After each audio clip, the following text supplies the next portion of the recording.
آپ سے پہلے تو آغاز کرنا چاہوں گی, یہ بتائیے کہ یہ آپ کے کل تو ہم ایک آڈیو دیکھ رہے تھے, سن رہے تھے, اور اس کے بعد جو ایک لائن لمبی لگ گئی ہے اور 8 GB کے قریب کہا جا رہا ہے کہ ڈیٹا موجود ہے. یہ کس طریقے سے اس چیز کو دیکھا جائے کہ وزیر اعظم آفس بھی اگر آپ کا محفوظ نہیں ہے اور وزیر اعظم کی ان کے جو اراکین ہیں, جو وزراء ہیں, ان کے ساتھ جو کنورسیشن ہے وہ پبلک ہو جاتی ہے, بلکہ فار سیل ہوتی ہے, کس طریقے سے اس آفس کے اندر, چیف ایگزیکٹو کے آفس کے اندر جو سیکیورٹی کے حوالے سے جو بڑے اہم امور ہوتے ہیں ان پر آپ اس چیز کو یقینی بنائیں گے کہ وہ چیزیں باہر نہ نکلیں؟ میرا خیال ہے سعدیہ, یہ تو اب آپ پہ صاف ظاہر ہو گیا ہے کہ یہ ہمارے جو ماشاءاللہ شہباز شریف صاحب ہیں اور یہ سارے there huge security risk at the moment. وجہ یہ ہے کہ اگر پرائم منسٹر کا آفس جو ہے that is also not protected enough, یا وہ بھی سیف نہیں ہے کہ کوئی وہاں بات ہو اور وہ بات باہر نکل جائے, تو اس میں کوئی نہ کوئی تو رسپانسبل ہے نا اس چیز کا. اور بالکل ڈیفینیٹلی یہ ساری انٹیلیجنس ایجنسیز جو ہیں ان کی ناکامی صاف ظاہر ہوتی ہے اگر وہ اس طرح کی چیز پرمٹ کریں. آپ کو بھولنا نہیں چاہیے کہ ہم ایک آپ کو پتہ ہے کہ we are nuclear power. We should never forget کہ how important the security of a nuclear power state is.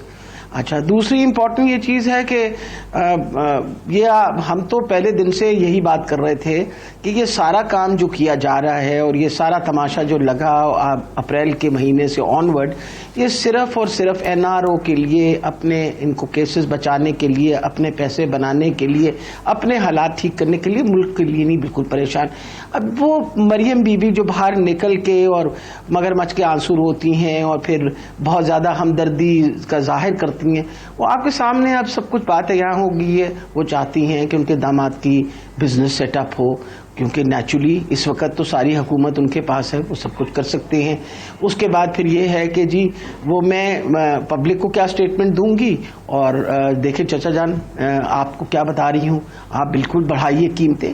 اس طرح کی منافق قسم کی باتیں جو کرنی ہے, اس سے آپ کا کیا خیال ہے؟ عوام تو پہلے ہی سمجھ چکی ہے, ہم نے تو عوام سے کوئی بات چھپائی نہیں, اور اسی وجہ سے کہ آج عوام ہمارے ساتھ کھڑی ہے کہ انہوں نے ساری باتیں سمجھ لی ہیں اور یہ بات کسی سے ڈھکی چکی. آپ مجھے بتائیے, اسحاق ڈار جو آج آپ کا واپس آ رہا ہے ایز فائنانس منسٹر, مجھے زیادہ دکھ اس بات پہ ہوتا ہے کہ پیپل پارٹی بھی اس کو اب ہضم کرے گی کہ آپ یہ سوچیں کہ اسحاق ڈار وہ آدمی تھا جس نے سائنڈ ایفیڈیوٹ دیا تھا خدیبہ پیپر ملز کے بارے میں. آپ کو پتا ہے نا, وہ it was a complete transaction, جتنی ہوئی تھی, جتنی منی لانڈرنگ ہوئی تھی, وہ سارے پھر اس نے سائن شدہ. اس وقت اس نے کہا جی پستول میرے وہ کن پٹی پہ رکھ کے مجھ سے لکھوایا گیا. بھائی تمہاری کن پٹی پہ پستول رکھا, بھائی نمبر تو تم نے ٹھیک ہی لکھے تھے نا, یہ چیک گیا, یہ چیک گیا, یہ چیک گیا. حدیبیہ پیپر ملز کا اگر آج کیس کھلے, ان میں سے کوئی بندہ نہیں بچتا. امپورٹنٹ بات یہ ہے, اس کے باوجود 2017 کے اندر میں پہلے دن سے یہی بولی جا رہی ہوں کہ جس وقت نواز شریف صاحب جو ہیں وہ ڈسکوالیفائی ہوئے, تو مجھے یہ بتائیے کہ کیا وجہ تھی کہ اس وقت اسحاق ڈار کو اپنے جہاز میں بٹھا کے اور خاقان عباسی جو ہے وہ جا کے انگلینڈ چھوڑا ہے. آپ کے سامنے ہی ہے نا سارا, ان کی جہاز میں بیٹھ کے وہ گئے ہیں because they were scared that this man might expose under pressure, پھر پریشر کے اندر آ کے پھر کچھ نہ کرے. اب اس وقت جو تماشا انہوں نے بنا رکھا ہے, یہ چیز ان کے اس وقت بالکل سنبھال میں نہیں ہے. آپ یہ بتائیے کہ اس سے پہلے یہ بات عیاں ہو چکی ہے کہ اسحاق ڈار کی غلط پالیسیوں کی وجہ سے جس طریقے سے اس نے آرٹیفیشلی ڈالر کی پرائس جو تھی سپریس کی تھی, اس کا ہمیں نقصان ہوا ہے. سب سے بڑا نقصان تو اس کا ہوا. اب وہ سارے نقصانات دوبارہ جی اب وہ وہاں سے پیراشوٹ کریں گے. اچھا, یہ میں ایک آخری بات میں ضرور مجھے موقع دے دیجیے. دوسری بات ہے کہ عمران خان کا موقف تو پھر سچا ثابت ہوا نا. عمران خان نے کہا کہ یہ نیب کی ترمیم اس لیے کی جا رہی ہے اور نیب کے قانون اس لیے بدلے جا رہے ہیں تاکہ اپنے کیسز ختم کریں. اب آپ بتائیے, آپ کے سامنے ہی ہے, یا تو اب تو چھپی ہوئی بات نہیں ہے نا, اب تو سب کو اس کے بارے میں بولنا چاہیے نا, اور کہنا چاہیے کہ یہ نیب کے ترمیم اسی وجہ سے ہوئے ہیں کہ اسحاق ڈار بھی فارغ ہو, مطلب آ جائیں واپس, اور نواز شریف صاحب بھی واپس آ جائیں, اور سب کے کیسز جو ہیں ختم ہو جائیں. آپ کے سامنے سب کے کیسز ختم کیے جائیں. کتنا ظلم ہے کہ آپ پاکستان کے پیسے لوٹ کے کھا کے and you have been acknowledge, یعنی عمران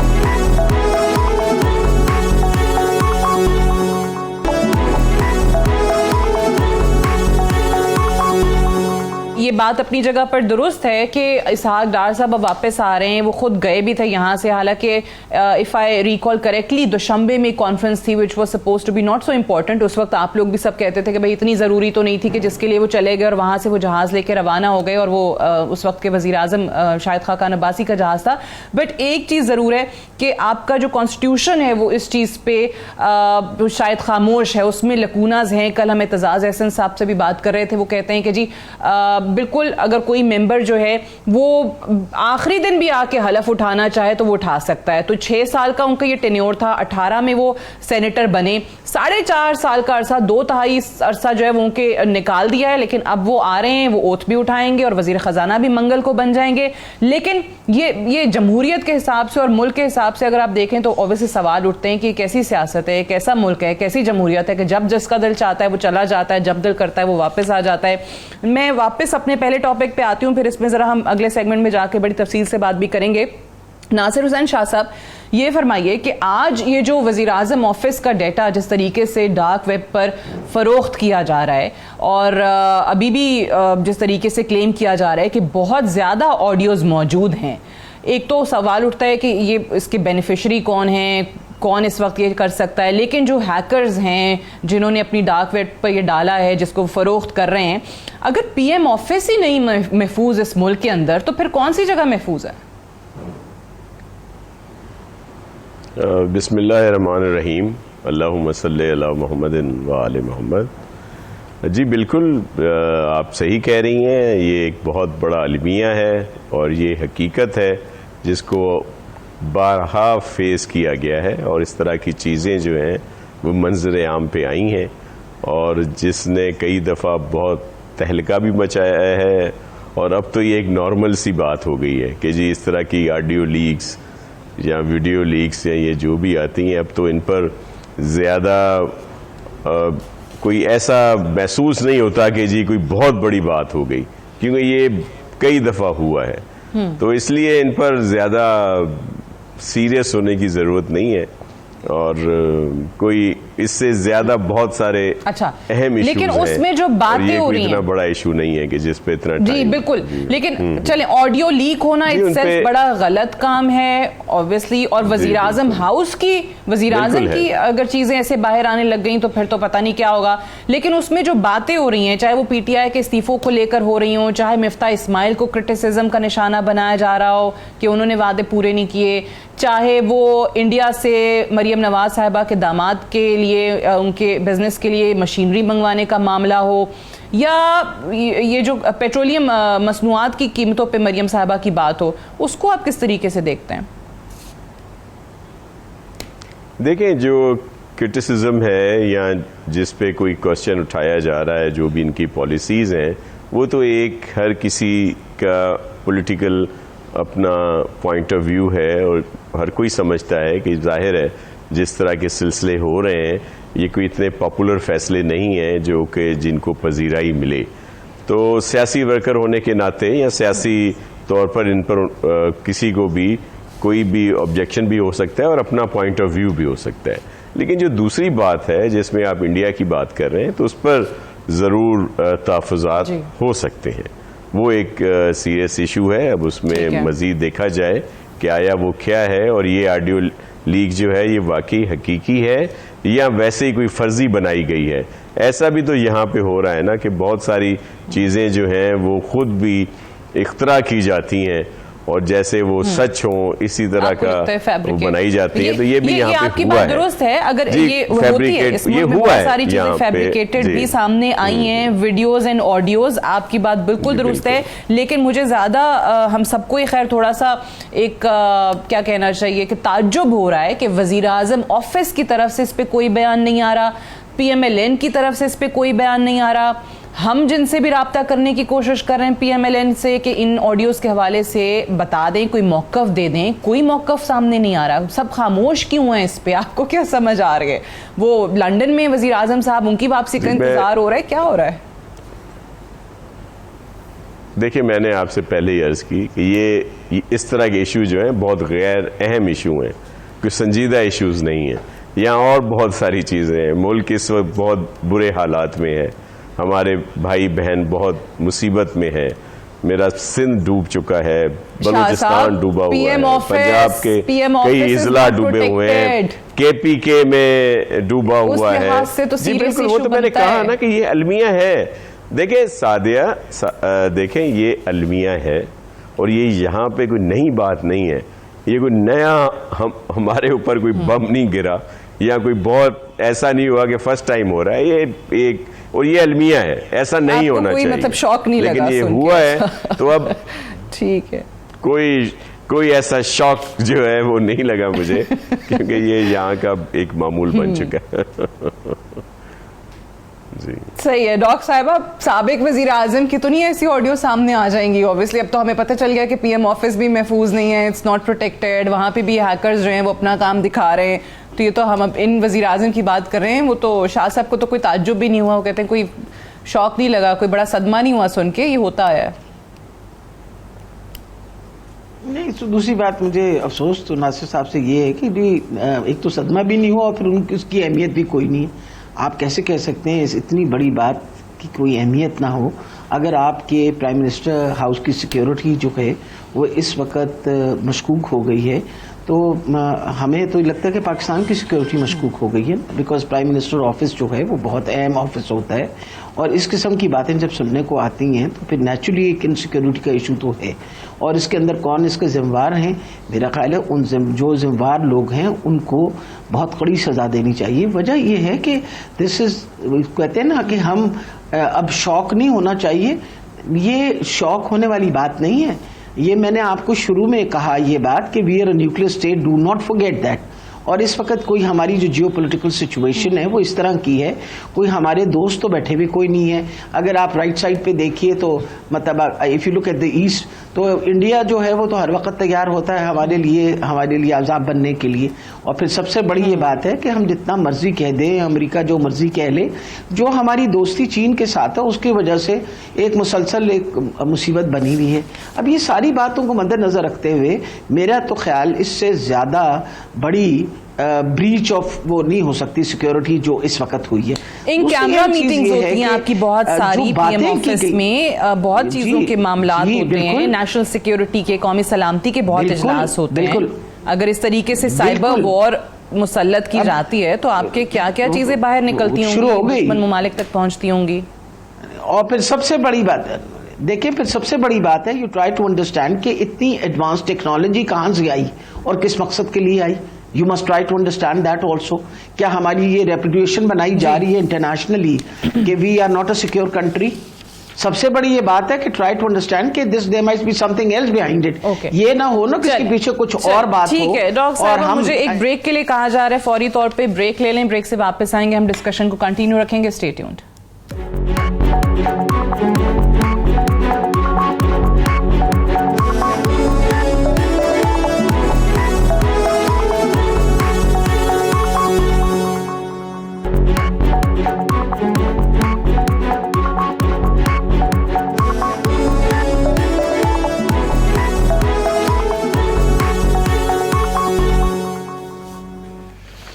ویلکم بیک. پروگرام میں ایک بار پھر سے خوش آمدید. بریک پہ جانے سے پہلے جو ہم بات کر رہے تھے کہ اسحاق ڈار صاحب واپس آ رہے ہیں, منگل کو پاکستان کے وزیر خزانہ کا اوتھ اٹھائیں گے, اور جس طریقے سے ان کی اپنی پارٹی سے مفتاح اسماعیل کے اگینسٹ کافی دنوں سے ایک مہم باقاعدہ طور پر چل رہی تھی, اور آج جو مبینہ آڈیو سامنے آئی ہے, جو لیک ہوئی ہے وزیر اعظم شہباز شریف کی اور مریم نواز صاحبہ کی, اس میں بھی مفتاح اسماعیل پر کافی کرٹیسزم تھا.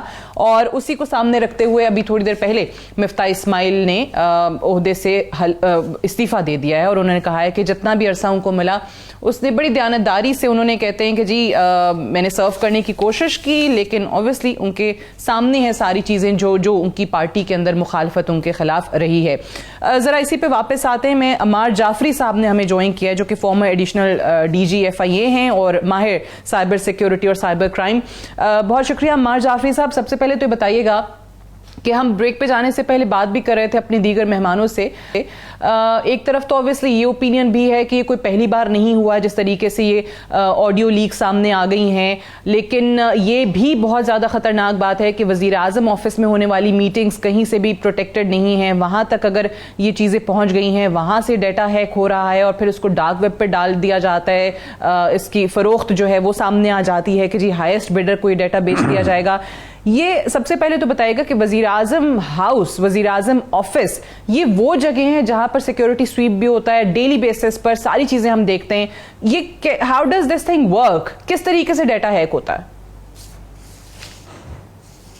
دیکھیے, کہتے ہیں کہ criminal are always much ahead of law enforcement. ہمیشہ دنیا میں ہمیشہ ہوا ہے گا, نئی بات نہیں ہے کوئی. دوسری بات یہ کہ آپ نے بالکل درست کہا کہ اگر یہ پرائم منسٹر آفس سے فزیکل ہوئی ہیں, یہ تو ان اداروں کا کام ہے کہ جو وہاں سویپنگ کرتے ہیں. اب تو یہ بڑی چیپ گیجٹس آ گئے ہیں کہ اگر آپ کی پریمیسز سے انفارمیشن باہر جا رہی تو ویو ڈسٹرب ہو جاتی ہیں کہ وہاں سے پتہ چل جاتا ہے گا. یہ جو آڈیو لیک کی آپ نے بات کی ہے, اس کو ہمیں دو حصوں میں تقسیم کرنا پڑے گا. کیا یہ ریئل ہے یا یہ فیک ہے؟ میں پہلے فیک کی بات کروں گا. ابھی دنیا میں ایک ہمارا ویب ہے, ایک ڈارک ویب ہے, ایک ڈیپ ڈارک ویب ہے. ڈیپ ڈارک ویب جو ہے وہ بہت تیزی سے کام کر رہا ہے فیک ٹیکنالوجیز کے اوپر. اس میں انسان کی آواز بھی وہی ہوتی ہے, اس کے اندر اس کا ڈائلیکٹ بھی وہی ہوتا ہے, اور وہ پروگرامنگ کے ذریعے سب چیزیں کی جاتی ہیں. اچھا, اب سوال یہ ہے اس کی سوفسٹیکیشن اتنی اچھی ہوتی ہے کہ یہ پہچاننا مشکل ہے کہ یہ وہی شخص ہے جس کا نام لیا جا رہا ہے یا کوئی اور شخص ہے. یہ ایک ایکچوئل بات ہے, اس میں کوئی دو آرا نہیں ہے. اب پہلا فیز تو یہ ہو گیا کہ ہمیں یہ دیکھنا ہے کہ کیا ہمارے ملک میں ایسے قوانین موجود ہیں کہ جو فیک نیوز کو پروموٹ کرنے کے اندر یا ڈیپ فیک کو پروموٹ کرنے کے اندر اس کے کوئی, میں سمجھتا ہوں ایز پر ایگزسٹنگ لاز یہ لاز ہی نہیں ہے. نہ ہمارے پیکا میں یہ لا ہے, نہ یہ ہمارے پی پی سی میں کوئی لا ہے کہ کوئی کسی کے ویڈیو بنا کر اپلوڈ کر دے اور وہ ڈیپ ڈارک ویب سے ایک پروگرامنگ کے ذریعے, ایک الگورتھم کے ذریعے بنائی گئی ہو. دوسری بات, اگر یہ ایکچوئل ہے تو پھر دیکھنا پڑے گا کہ ہمارا اتنا امپورٹنٹ آفس سے کال آ رہی ہے دوسرے امپورٹنٹ آفس کو. اب یہ دیکھنا ہے کہ اس کا میڈیم کیا یوز ہوا ہے. اگر اس کا میڈیم واٹس ایپ ہے تو ٹھیک ہے, کلیم تو وہ کرتے ہیں کہ جی اینڈ ٹو اینڈ انکرپشن ہے, لیکن ہمیں یہ نہیں بھولنا چاہیے کہ یہ سارے سرورز باہر ہیں. جب یہ سرورز باہر ہیں تو ضروری نہیں کہ ہم اداروں پہ شک کریں واٹس ایپ کے اوپر. ان کے جو لوگ کام کر رہے ہیں اس میں ہمارے کچھ چاہنے والے ہی بیٹھے ہوں گے اس کے اندر, وہ آپ کو پتہ ہی ہے. وہ یہ کام کر سکتے ہیں کہ وہ 2 نمبرز کر لیں اور وہ بھی اس کو آؤٹ کر دیں. دیکھنا یہ ہے کہ یہ جو معلومات ہے, یہ بڑی امپورٹنٹ بات آپ سے کہہ رہا ہوں, یہ پہلی مرتبہ پاکستان کے پاس کس طرح پہنچی. کیونکہ ہوگا یہ کہ اگر یہ یہاں جنریٹ ہوئی ہے تو اس کے آئی پی ایڈریسز یہاں کے ہوں گے. میں ریکویسٹ کروں گا متعلقہ اداروں کو کہ اس کی جلدی سے دیکھیں, we should think beyond politics now. Prime minister office جو ہوتا ہے وہ ملک کا ہوتا ہے, وہ کسی پولیٹیکل پارٹی کا نہیں ہوتا ہے. اس کے اندر بالکل پارٹی پالٹکس آنی چاہیے. اس کے اندر اس کے اندر وی شوڈ رائز ابو. اچھا, اس میں ایک اور چیز بھی آپ صحیح کہہ رہے ہیں کہ جس طرح واٹس ایپ کا آپ نے حوالہ دے دیا, یا اگر دیگر ایپس ہیں یا فون پہ کہیں بات ہو رہی ہے, اگر اس کو اس طریقے سے بک کیا جاتا ہے, وہ چیز پہنچ جاتی ہے. وہ ایک طرف اس میں ایک ایسی آڈیو بھی ہے جس میں وہ وزیر اعظم صاحب بھی ہیں اور ان کے وزراء 5-6 وزراء جو ہیں وہ ان کے ساتھ بیٹھے ہوئے ہیں. تو اگر ایک جگہ پر وہ بھی اگر وزیر اعظم آفس میں یہ چیز ہو جاتی ہے سو اس کا کیا طریقہ کار ہے؟ جب ابھی ہم بات کر رہے تھے کہ سیکیورٹی سویپنگ بھی ہے, ڈیلی بیسس پہ ہوتی ہے, اس کے باوجود اگر یہ چیز ہو رہی ہے تو کیسے ہو رہی ہے؟ دیکھیے, ہمارے ایئر کنڈیشنز جو لگ رہے ہیں آج کل, اس کے آگے لکھا ہوتا ہے آئی او ٹی انیبلڈ. آئی او ٹی کا مطلب ہے انٹرنیٹ آف تھنگس. یہ لگے ہوئے ہیں, آپ دیکھ لیں, اس پہ لکھا ہے, اے سی پہ لکھا ہوا ہے آئی ٹی. وہ کیا چیز ہے؟ وہ یہ ہے کہ اگر اس میں ایک آئی او ٹی ڈیوائس لگی ہوئی ہے جو ڈکلیئرڈ ہے, خفیہ نہیں ہے, تو وہ پورے کمرے کا ٹمپریچر مانیٹر کر رہی ہے. اگر کمرے کے اندر 5 لوگ بیٹھے ہیں تو ٹمپریچر 20 ہے, تو اگر 10 لوگ آ جائیں گے تو وہ آٹومیٹکلی اس کو 16 یا 17 پہ کر دے گا. یہ اس کا بلٹ ان فیچر ہے. لیکن یہ آئی او ٹی ڈیوائس جو ہے وہ سرور سے لنک ہے. وہ سرور جو ہے وہ ڈیزائن ہوا ہے صرف ٹیمپریچر کے لیے. لیکن اگر اس سرور کے اوپر کوئی ٹارجن یا کوئی بگ ایسا ہے جو ڈیزائن کیا گیا ہے کہ اس اے سی کا جو IoT ہے اس میں جو گفتگو ہو وہ بھی ٹرانسمٹ کر دیجیے گا, تو یہ کوئی بڑی بات نہیں ہے. اچھا, دوسرے میں یہ ریکویسٹ کروں گا آپ کے پروگرام کے کہ جتنے بھی لوگ جتنے بھی ہمارے سینئر لوگ سیل فون یوز کر رہے ہیں وہ پلیز اپنے سیل فون سے تمام انڈیزائرڈ جو ایپس کو نکال دیں. میں نے پچھلے دنوں ایک سینئر آدمی سے کہا کہ آپ ذرا اپنا فون دکھائیں مجھے, تو ان کو میں نے دکھایا. انہوں نے فری ڈاؤن لوڈ کی ہوئی تھی کچھ چیزیں ایسی جس پہ ان کا مائک, ان کی گیلری, ان کی جو بھی میسیجز تھے وہ سب انہوں نے الاؤ کیے ہوئے تھے. دیکھیں, جب آپ اپنے کمپیوٹر کا سافٹ ویئر انسٹال کریں یا اپنے سیل فون کے اندر کوئی چیز ایپ ڈاؤن لوڈ کریں تو پلیز اس کو, nothing is free in this world, کوئی چیز فری نہیں ہے. اس میں جب وہ آپ سے سیٹنگز مانگتا ہے تو وہ الاؤ کرتے ہیں آپ اس کو کہ آپ اپنے مائک کی ایکسیس دے رہے ہیں, اپنی گیلری کی ایکسیس دے رہے ہیں. اس وقت اگر وہ جو ادارہ ہے جس وہ آپ سے, تو کیا ہوگا آپ کی جو ٹیلی فون کی کچھ صورتوں میں جو آپ کا ٹیلی فون اگر بند بھی ہے تو اگر آپ نے ایکسیس دی بھی ہے تو وہ آپ کا مائک آن کر کے آپ کی معلومات کو اٹھا لیں گے. یہ ایک ایسی انوویٹو ورلڈ ہے اس وقت, یہ بڑی اگر اس ضروری کے اندر ہم نے ریسرچ ڈیولپمنٹ میں کام یہ غیر ضروری جو ایپس ہیں فون میں جو اسپیشلی فری آفر آپ کو آ رہی ہوتی ہے اور آپ فری سوچ کے جو ہے وہ اس کو ڈاؤن لوڈ کر لیتے ہیں, وہ مت کریں. And this can be actually any appliance, جو آپ نے بات بتائی ہے کہ AC بھی ہو سکتا ہے, آپ کا فین بھی ہو سکتا ہے, کوڈ بی اینی تھنگ. بہت بہت شکریہ عمار جعفری صاحب ہم سے بات کرنے کے لیے. تو شاہ صاحب, ایپس ویپس تو آج آپ ہوپفلی آپ ڈیلیٹ کر دیں گے ایکسٹرا جو بھی فری ایپس ہیں, لیکن مجھے یہ بتائیے کہ ڈار صاحب آپ پہ سارے ہیں, آپ کو کتنی توقعات ہیں؟ مفتاح صاحب کے بعد جو کام مفتاح صاحب نہیں کر سکے, PMLA کی اکنامک ٹیم نہیں کر سکی, آپ ان کے اتحادی ہیں, ایکولی رسپانسبل ہیں جو بھی کارکردگی حکومت کی ہے. کس طریقے سے آپ کو یقین ہے کہ ڈار صاحب وہ کام کر دیں گے؟ دیکھیں, ہم لوگ ظاہر ہے جتنے بھی فیصلے ہیں, کولیشن گورنمنٹ ہے تو اس میں ساتھ ہے, اور ظاہر ہے اس وقت کوئی ایسے فیصلے نہیں ہو رہے کہ جو بہت پاپولر ہوں اور جن سے بہت زیادہ پذیرائی مل رہی ہو, لیکن سب کے سامنے جو تصویر کشی کی گئی وہ یہی تھی کہ ملک کے لیے بہتر یہی ہے کہ جو اس وقت اسٹیپس اٹھائے گئے ہیں ملک کے استحکام کے لیے. کیونکہ یاسمین راشد صاحبہ میرے لیے بہت قابل احترام ہے ذاتی طور پر, اور جو ان کی کاوشیں رہی ہیں لاسٹ اس میں جو بھی انہوں نے کام کیا, میں ہمیشہ ان کو اس کے لیے خراج تحسین بھی پیش کرتا ہوں. لیکن پولیٹیکلی طور پر جو اس وقت کی وفاقی حکومت تھی PTI کی, جو اس کی نااہلی تھی, اور جس طرح انہوں نے IMF اور دیگر چیزیں, معاشی جو عدم استحکام تھا, اور جو ابھی موجودہ حکومت ہے اس کے گلے پڑی ہوئی ہیں, کوئی 4-5 مہینے کی حکومت رہی ہے اس وقت, اور اب وہ سارا بلیم ان کی طرف آ رہا ہے. اس وقت تو انہوں نے بہت بڑا اچھا کر دیا تھا, لیکن اب بھی یہ جو مشکل فیصلے ہیں یہ انہی کی مرہون منت ہے. اب اگر کوئی فیصلہ کیا جاتا ہے, نون لیگ ظاہر ہے اس میں ایک مین ان کا رول ہے, ان کی عددی اکثریت بھی زیادہ ہے کولیشن گورنمنٹ میں, اور پرائم منسٹر صاحب بھی ان کے ہیں. اگر وہ اپنی ٹیم لاتے ہیں, معاشی ٹیم, اور ان کا فیصلہ ہوتا ہے کہ اسحاق ڈار صاحب اس میں زیادہ بہتر پرفارم کریں گے تو وہ لا سکتے ہیں, اور ظاہر ہے ہمیں اس پہ کوئی اعتراض as a partner, coalition partner ہمیں نہیں ہونا چاہیے. اور اسحاق ڈار صاحب کے لیے بھی ٹھیک ہے, لیکن ادروائز اگر میں آپ سے پوچھوں, obviously ایز اے اتنے عرصے سے آپ سیاست کر رہے ہیں, ایک سیاسی نظریاتی کارکن ہونے کے حوالے سے اگر میں آپ سے صرف ایک سوال کروں کہ یہ کیسی جمہوریت ہے اور یہ کیسی سیاست ہے کہ جب جس کا دل کرتا ہے واپس آ جائے. 6 سال کا ٹینیور تھا, 4.5 سال کا عرصہ گزار کے اب آپ کہتے ہیں کہ جی میرا سینٹ کا اوتھ پینڈنگ پڑا ہوا ہے, میں نے آنا ہے, اور آپ وزیر خزانہ بن جائیں. تو یہ کیا ملک میں رواج ہے کہ آپ جب دل کرے جو دل کرے آپ کر سکتے ہیں؟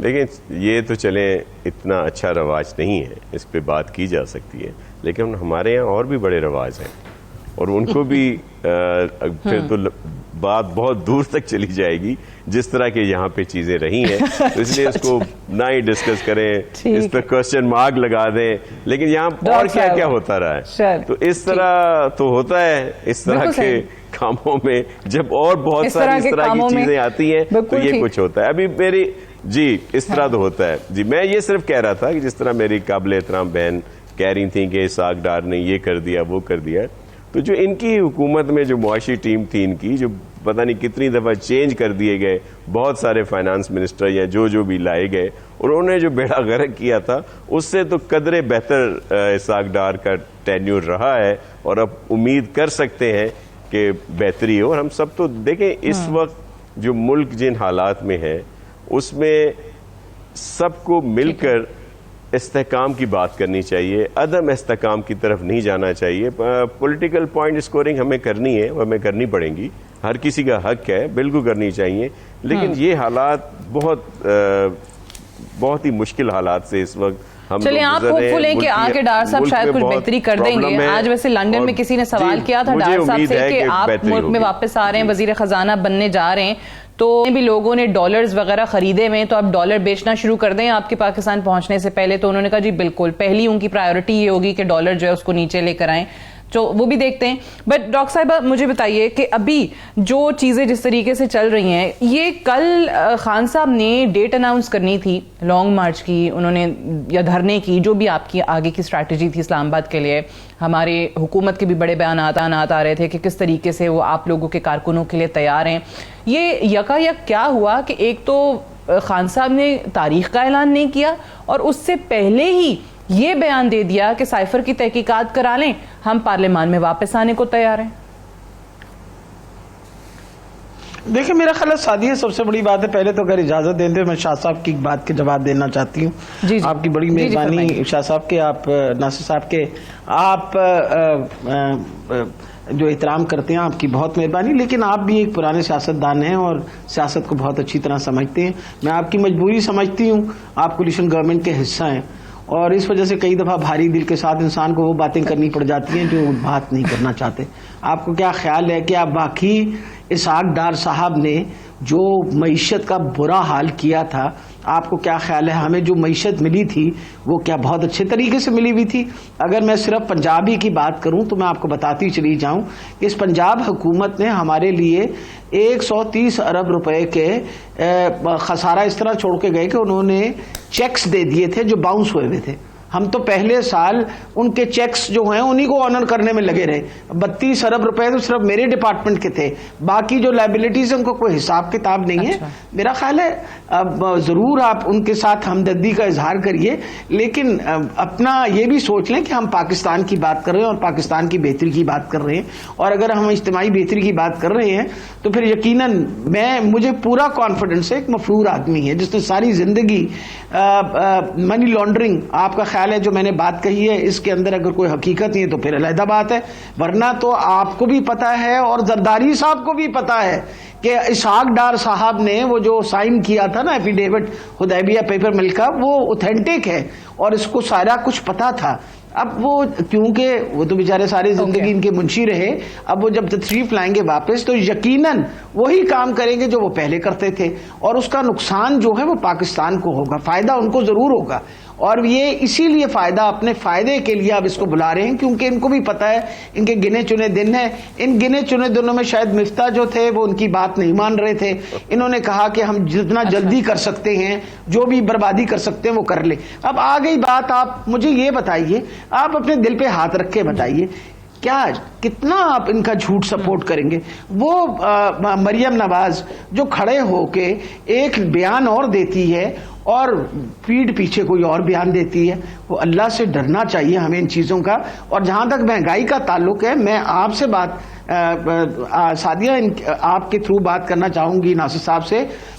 مہنگائی ہوئی، جی اس کے بعد بلاول بھٹو صاحب نے مہنگائی مارچ کی، ہم نے ان کو یہاں سے باقاعدہ پروٹیکٹ کر کے آگے بھیجا، اسلام آباد میں انہوں نے پروٹیسٹ کیا، کیا کسی نے انگلی تک اٹھائی ہو؟ بھئی حق بنتا ہے، جمہوریت ہے نا، یہ اب جمہوریت میں حق بنتا ہے۔ آپ مجھے یہ بتائیے کہ آپ اس حکومت کا حصہ بن گئے ہیں، آپ کسی طریقے سے بتائیے آپ جسٹیفائی کر سکتے ہیں کہ 25 مئی کو جو ہمارے ساتھ ہوا ہے؟ آپ چھوڑیں ساروں کو، وہ کہتا ہے کہ جی یہ وہ لے کے کیا کہتے ہیں بندوقیں لے کے آ گئے۔ ارے بھائی میں تو گاڑی خود چلا رہی تھی، ساروں نے دیکھا بھی، میرے ساتھ میری بیٹی تھی، بالکل میری بہن تھی، مار کے ہمارا حشر کر دیا۔ تو میں یہ پوچھ رہی ہوں، اگر تو پھر آپ کا انٹیریئر منسٹر جو ہے پھر انٹیریئر منسٹر اسی طرح دھمکیاں دے رہا ہے.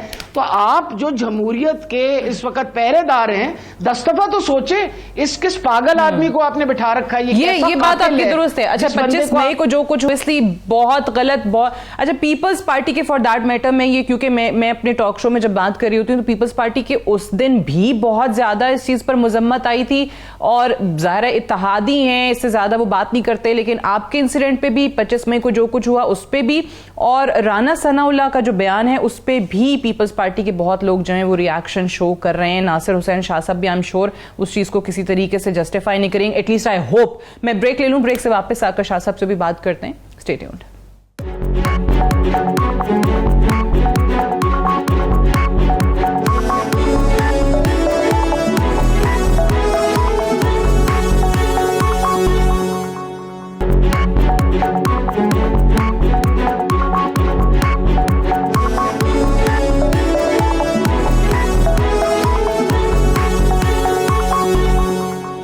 Welcome back. پروگرام میں ایک بار پھر سے خوش آمدید. بریک پہ جانے سے پہلے ڈاکٹر یاسمین راشد صاحبہ نے اوبویسلی ذکر کیا تھا 25 مئی کا جو کچھ ہوا تھا پاکستان تحریک انصاف کے ساتھ, خود ڈاکٹر صاحبہ کے ساتھ جو کچھ ہوا تھا.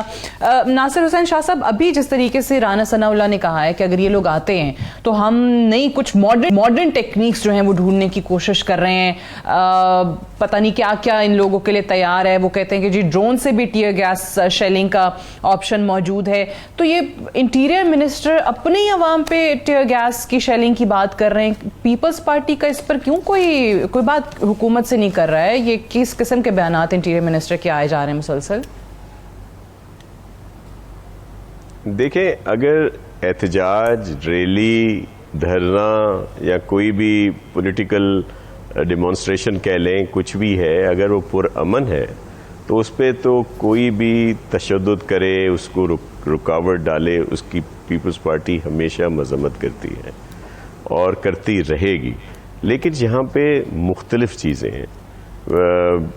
آپ نے دیکھا ہوگا کہ خان صاحب نے کبھی پرامن بات کی نہیں, اور انہوں نے جب بھی کی ہے وہ مار دھاڑ سے بھرپور ایک بات ہوتی ہے ان کی کہ یہ کر دیں گے, وہ کر دیں گے, کسی کو چھپنے کی جگہ نہیں ملے گی.